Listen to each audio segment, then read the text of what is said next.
আপনি রাকিবকে জানিয়ে রাখবেন, পারলে সে যেন কাল সকালে একবার আসে। আমি ফোন রেখে হতভম্ব হয়ে বসে রইলাম। আশ্চর্য লোক আমাদের গুলজার আঙ্কেল, যেখানে পুলিশ কনফার্ম করছে সুইসাইড নোটটা মিজান সাহেবেরই লেখা, সেখানে উনি ওই নোটের ছবি দেখেই বলে বসলেন এটা খুন। ভারী আশ্চর্য তো। গুলজার আঙ্কেলের ফ্ল্যাটে বসে আছি। ইন্সপেক্টর রাকিব গুলজার আঙ্কেলকে সব এভিডেন্সের ছবি দেখাচ্ছে। আঙ্কেল নানা প্রশ্ন করছেন, আমি তাদের কথা শুনছি আর বসে বসে উৎসুক করছি কোন যুক্তিতে গুলজার আঙ্কেল বলছেন এটা আত্মহত্যা না খুন হয়েছে মিজান সাহেব, সেটা জানার তীব্র কৌতূহল চেপে আছে। গুলজার আঙ্কেল জিজ্ঞেস করলেন, ঘুমের ওষুধ ছিল কিসে, পানির গ্লাসে না দুধের কাপে? রাকিব বলল, দুধের কাপে। মিজান সাহেব যে ওষুধ রোজ খেতেন সেটাই অনেকগুলো দুধে গুলিয়ে নিয়েছিলেন। দুধে কেন গুলাতে হবে? পানি দিয়েও তো সবগুলো একসঙ্গে খেতে পারতো, তাই না? রাকিব একটু থতমত খেয়ে বলল, সেটাই স্বাভাবিক ছিল, কিন্তু উনি হয়তো এতগুলো ট্যাবলেট একসাথে খাওয়ার কষ্ট করতে চাননি, তাই গুলে নিয়েছেন। খালি ওষুধের পাতাটা কিন্তু মিজান সাহেবের টেবিলের উপরই পাওয়া গেছে। কেউ ওষুধ দুধে গুলে দিলে নিশ্চয়ই পাতাটা সরিয়ে ফেলতো। আমি এবার বাধা দিলাম, আঙ্কেল আপনি কিভাবে শিওর হচ্ছেন এটা খুন? গুলজার আঙ্কেল আমার দিকে কিছুক্ষণ তাকিয়ে থাকলেন, তারপর রাকিবের দিকে তাকালেন। রাকিব সুইসাইড নোটটা ঠিক মতো দেখেছিলে? রাকিব মাথা চুলকে বলল, জি স্যার, ঠিক মতোই দেখেছিলাম। একটা ডায়েরির পাতা ছিঁড়ে লেখা, পুরা পাতায় ওই একটা কথা লেখা, হাতের লেখা। স্পেশালিস্টরা জানিয়েছে ওটা মিজান সাহেবেরই লেখা। যে ডায়েরি থেকে পাতাটা ছেঁড়া হয়েছে ওই ডায়েরিটা পেয়েছো? না, সেটা অবশ্য খুঁজে দেখা হয়নি। আসলে এটা অনেক সহজ ঘটনা বলে মনে হয়েছে। তার ছেলে মেয়েরা কোনো অভিযোগ করেনি, তাই সাধারণত আত্মহত্যা ধরে কেসে গিয়েছে। ভুল করেছো, ছেঁড়া পৃষ্ঠার তারিখ দেখো, 1 বছর আগে 17 জুলাই তারিখের পাতা। মিজান ভাই ডায়েরি লিখতেন টুকটাক। এই বছরের প্রথম দিকেও সম্ভবত মেহেদির কাছে একটা ডায়েরি চেয়ে নিয়েছিলেন, ঠিক না? আমি চমকে গেলাম, তাই তো। এবছর শুরুতেই একদিন মিজান সাহেব আমার কাছে আমার ব্যাংকের একটা ডায়েরি চেয়েছিলেন, আমি দিয়েছিলাম সেটা। এটা সেই ডায়েরির পাতা?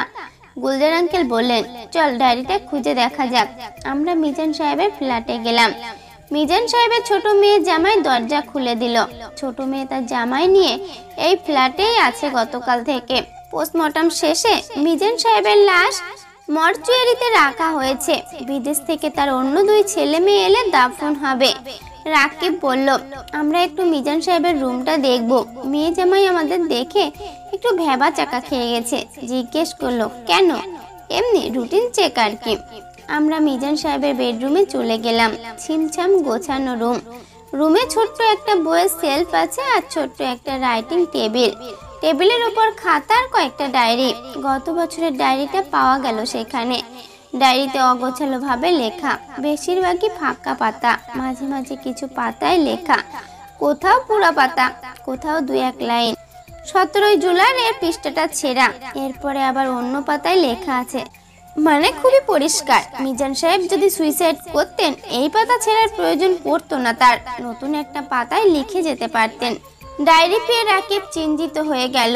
সে গুলজার আঙ্কেলের দিকে তাকালো। গুলজার আঙ্কেল বললেন, রাকিব, মিজান ভাই তার ফ্ল্যাটে সিসি ক্যামেরা লাগিয়েছেন মনে হয়। তুমি কি গতকাল সকাল আর তার আগের রাতের ফুটেজ জোগাড় করেছো? কারা কারা ওই সময় বাসায় আসা যাওয়া করেছে? না স্যার, গত 1 মাস ধরে ফ্ল্যাটের ক্যামেরা নষ্ট, কোনো ভিডিও নেই। আমাদের বাসার দারোয়ান কি বলেছে? সকালে বা আগের রাতে অচেনা কেউ এসেছিল বিল্ডিং এ? না স্যার, ফজরের নামাজের পর থেকে 9টা পর্যন্ত এই বিল্ডিং এ 7 জন যাতায়াত করেছে, সবাই বিল্ডিং এর লোক। ড্রাইভার সালাম একবার বের হয়েছে 7টার সময়, ঢুকেছে 8:30টার দিকে। কাজের বুয়া এসেছে 9টার দিকে। পরশু রাতেও অচেনা কেউ আসেনি সন্ধ্যার পর থেকে। এই বাসার কাজের বুয়া সন্ধ্যা 7টার দিকে এসে রাত 8টার দিকে বের হয়ে গেছে। সন্ধ্যার পর ড্রাইভার সালাম বের হয়নি। এটা অবশ্য আমরা আগেই জানি। আজ সকালে রাকিব আসার আগে আমি আর গুলজার আঙ্কেল আমাদের বিল্ডিং এর 2 জন দারোয়ানের সাথেই কথা বলেছি। পরশু রাতে আর গতকাল সকালে একজন দারোয়ানেরই ডিউটি ছিল, দোলন। সে বলেছে আমাদের। অন্য দারোয়ান পিন্টুর সাথেও কথা বলেছি, সেও একই রকম বলেছে। কাজ না থাকলে সালাম মাঝে মাঝে দারোয়ানদের সাথে আড্ডা দেয়।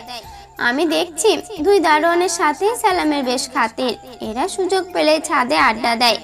তাস টাস খেলে কিনা কে জানে। গুলজার আঙ্কেল গম্ভীরভাবে রুমটার চারিদিকে ঘুরে ঘুরে বেড়ালেন।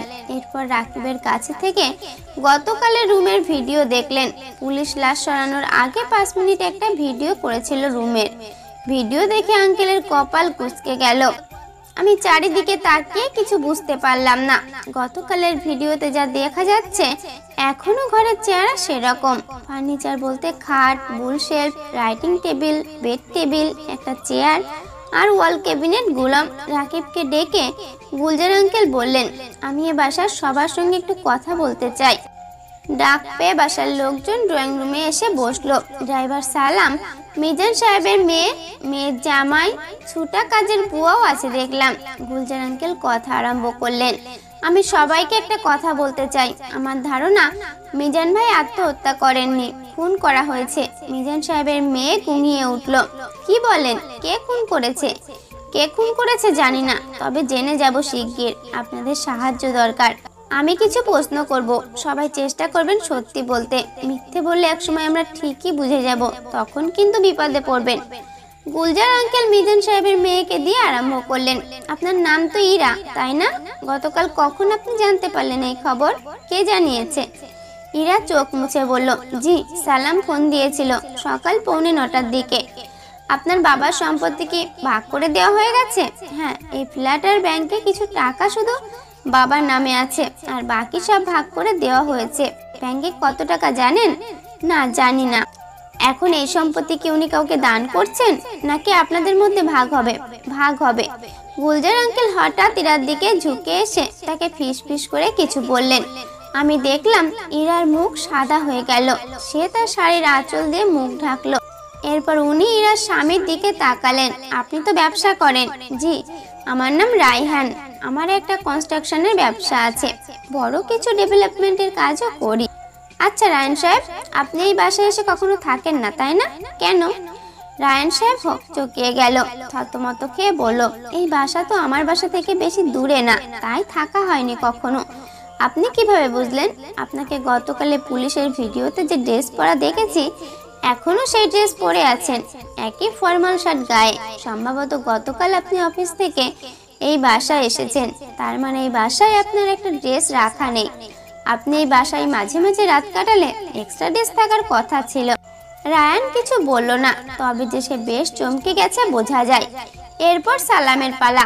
সালাম জানালো, ঘটনার দিন সকালে সে অন্যের মতোই হাঁটতে বের হয়ে গেছিল। আগে মিজান সাহেবকে নিয়ে হাঁটতে যেত, মাসখানেক ধরে মিজান সাহেব যাচ্ছেন না, সে একাই যায়। ফিরে এসেছে 8:30টার দিকে। এসে দেখে এই অবস্থা। তার কাছে থাকা চাবি দিয়ে ফ্ল্যাটের মেন দরজা বাইরে থেকে খুলে ঢুকেছে সে। কাল রাত 10টার দিকে তার স্যারের সাথে শেষ কথা বলেছে। মিজান সাহেব তখন ঘুমাতে যাচ্ছিলেন। এসি চালান বলে দরজা ডিঙিয়ে ঘুমাতেন মিজান সাহেব। রাতে সে অস্বাভাবিক কোনো শব্দ শোনেনি। গুলজার আঙ্কেল বললেন, সালাম, তোমার বাম প্যান্টের পকেটে যে জায়গাটা উঁচু হয়ে আছে, ওখানে কি একটা লাইটার রাখা? বের করো তো দেখি। সালাম ভয়ঙ্করভাবে চমকে গেল। সে কাঁপা হাতে লাইটারটা বের করলো। একটা সোনালী রঙের লাইটার। গুলজার আঙ্কেল লাইটারটা নিয়ে ইরাকে দেখালেন। দেখেন তো এটা চেনেন কিনা? ইরা মাথা নাড়ালো, চিনতে পারছে না। রায়হান এবার ঝুঁকে এসে বলল, এটা তো আমার শ্বশুর সাহেবের লাইটার। ঠিক, মিজান ভাইয়ের লাইটার। ওপরের অংশটা সোনার। সালাম, কাল এটা কোথা থেকে নিয়েছো? সালাম হাউমাউ করে কেঁদে উঠল। স্যার বিশ্বাস করেন, এটা আমি কাল টেবিলের উপরে পাইছি। স্যার মারা যাওয়ার পর আমি লোভ সামলাইতে না পাইরা পকেটে পুষছি। আমি আর কিছু জানি না, খুন আমি করি নাই। রাকিব ধমক দিয়ে তাকে থামিয়ে দিল। লাইটারটা ইরার হাতে ফেরত দিলেন গুলজার আঙ্কেল। কাজের বুয়া জড়সড় হয়ে বসেছিল। গুলজার আঙ্কেল বললেন, তোমার নাম কি? স্যার আমার নাম বেলি। বেলি, তুমি কখন কাজ করতে আসো এই বাসায়? স্যার প্রতিদিন সকাল 9টায় এসে 11টায় চলে যায়, আবার সন্ধ্যায় আসি, রাত 8টা পর্যন্ত থাকি। পরশু রাতে কয়টা পর্যন্ত ছিলে? রাত 8টার দিকে গেছি গা। কাল রাতে এসেছিলে? আইছিলাম, আপাই একা আছে তাই কাজ কাম কইরে দিছি। তোমার নাকফুলটা বিক্রি করছো কেন বেলি? কাজের বুয়া বেলি চমকে গেল। তার নাকের ছিদ্রে একটা নতুন সাদা সুতা বাঁধা। বেলি কেঁদে ফেললো। স্যার, আমার শখের নাকফুল আমার মায়ে আমারে দিছিল, কিন্তু কি করব, জামাই ব্যবসা করবে তাই হেই নিয়ে বেচা দিছে। গুলজার আঙ্কেলের প্রশ্ন শেষ হওয়ার পর আমরা ওই ফ্ল্যাট থেকে বের হলাম। বের হওয়ার সময় দেখলাম আঙ্কেল বুড়ো কুচকে দরজার বাইরের পাপোশের দিকে তাকাচ্ছেন। আমার মনে হলো ঢোকার সময় ওখানে একটা সবুজ রঙের স্যান্ডেল দেখেছিলেন, এখন নেই, কিন্তু এটা নিয়ে বুড়ো কুচকানোর কি হলো বুঝলাম না। আমরা গুলজার আঙ্কেলের ফ্ল্যাটে এসে বসলাম। রাকিব জিজ্ঞেস করলো, স্যার এখন তো মনে হচ্ছে খুনই হয়েছে মিজান সাহেব। সন্দেহ নাই, এদের কেউই জড়িত। রাকিব, আমার কিছু তথ্য লাগবে, তুমি একটু জোগাড় করে দেবে? আচ্ছা, মিজান ভাইয়ের অন্য ছেলে মেয়েরা কবে আসবে? আগামীকাল আসার কথা স্যার। কি কি করতে হবে বলেন স্যার, আপনার সাথে কাজ করলে অনেক কিছু শেখা যাবে। তুমি তথ্যগুলো জোগাড় করে দাও। আশা করছি মিজান ভাইয়ের খুনিকে আগামীকালই ধরতে পারবো। ওনার বাকি ছেলে মেয়েরাও এসে যাবে এর মধ্যে। সেই রাতে আমি মিলির সাথে আলোচনা করছিলাম। মিলি বলল, আমি শিওর কোনটা করেছে সালাম হারামজাদা। সোনার লাইটার সরিয়েছে, আরো কিছু সরাইতে চাচ্ছিল, সরিয়ে ফেলছে কিনা সেটাও কে জানে। আমি বললাম, জিনিসটা অত সহজ মনে হচ্ছে না। দুধে ঘুমের ওষুধ মেশানোর চান্স মাত্র দুইজনের ছিল, সালাম আর বেলির। এই দুইজনের কারো হওয়ার কথা, কিন্তু এরা কেন করবে সেটাও মাথায় ঢুকছে না। ঘটনা মনে হচ্ছে আরো জটিল। তবে আমরা দুজনেই একমত, ধরা পড়বে খুনি, কারণ গুলজার আঙ্কেল আসলেই মারাত্মক। মানুষের ভিতরটা দেখার আশ্চর্য ক্ষমতা লোকটা, খুনি পার পাবে না। গল্প সুইসাইড নোট, লেখক খন্দকার মেহেদি হাসান। আচ্ছা, আপনাদের কি মনে হয় খুনের পিছনে কে জড়িত? তার উদ্দেশ্যই বা কি ছিল? আপনারা যারা গল্পটি দেখছেন তারা যদি বুঝতে পারেন সবাই অবশ্যই কমেন্ট করে আমাদের জানাবেন। কিন্তু আগামীকাল পরবর্তী পর্ব বা শেষ পর্ব আমরা শেয়ার করব। সবাইকে অসংখ্য ধন্যবাদ সম্পূর্ণ গল্পটি দেখার জন্য।